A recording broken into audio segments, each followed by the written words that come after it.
誒叫盧葉林啊。葉能自幼確診自閉症，佢自細就鍾意畫畫，特別喜愛線條同埋幾何圖形。園圖藝嘅工作。葉能喺2005年開始喺新生會大樓庇護工場學習園圖藝術創作。園圖其實係一種低溫陶泥，具有高度可塑性，適合創作藝術品。拼條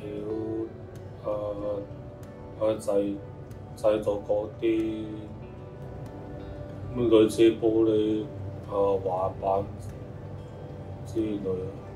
葉能對顏色觸覺好敏銳，色調和諧而且具層次感。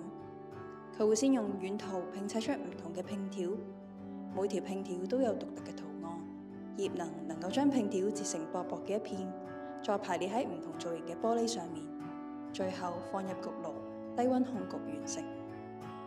由呢一啲特色圖案所拼砌而成嘅手工藝品，包括花樽、細樽仔同埋相架等等，喺顏色同埋排列上面都各具特色，每一件都係獨一無二，匠心獨運。將來發展就做好啲園圖作品。園圖就好似溝通嘅橋梁，俾葉能透過佢表達自己，與人聯繫，更加俾葉能揾到佢嘅方向同價值，揾到快樂。